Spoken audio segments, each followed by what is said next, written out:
morning. I'm talking with Hannah Rachel Fruman this morning. Hannah is a narrative therapist. Hi, Hannah. How are you? I'm well, thank God. How are you? Very well, thank you. Hannah, I'm sure what everybody's wondering today is, what is a narrative therapist? What are the principles behind narrative therapy? Narrative therapy was fathered by Irving Goffman, who was a sociologist. It's sociologically based, and what that means is that it's more concerned about a person's contribution in the world than it is about how special I am as an individual. And who can benefit from narrative therapy? Is it only adults, or can children be helped? No, amazingly, it has a really, really wide scope of possibilities.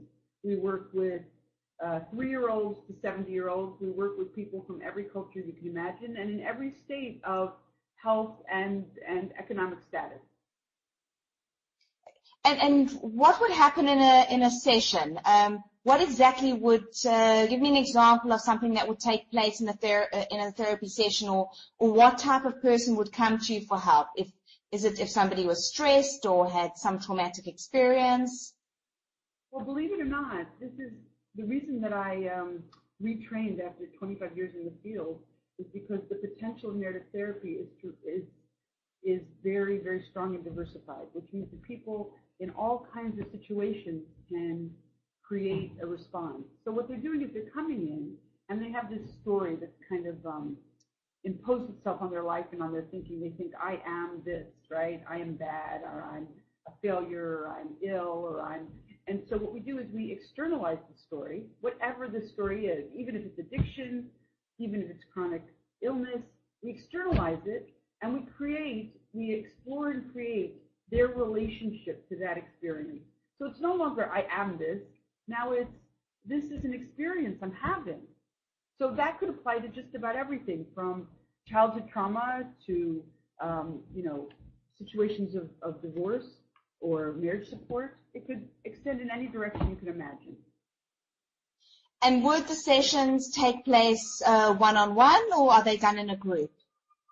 Well, we actually have every possibility. We work, a couple works with a couple, or an individual works with an individual, or two of us, a pair of us, work with a group. So we've done just about everything you can imagine with this. And if I wanted to get hold of a narrative therapist in Israel, how would I go about finding a narrative therapist? Well, first of all, there's plenty. There's 3 centers, and our center is the Jerusalem Narrative Therapy Institute. We're in Jerusalem and Neve Yaakov. We're also located in Ramat Beit Shemesh and Modi'in. Oh, wonderful. The last thing I'd like to know is, does therapy mean sickness? Oh, that's such a good question, because in the old days it sure did. But today what it means is that there's not a whole lot of places a person can go to really have a dialogue about what's meaningful and important to them. So first of all, they're introduced into a space where the listening is from a curious and fascinated position, so they can really talk and explore their ideas and what's meaningful and important to them. And then we're not going to be creating a normative view of like what's normal or what's important. We're going to really be curious about what's important and meaningful to them and why, and what the history of that is. So they get a whole lot of space to have a talk that I guess that space is really lacking in our community today. Thank you. Thank you so much for talking to us today. Some really, really interesting advice that we've got today. Thank you.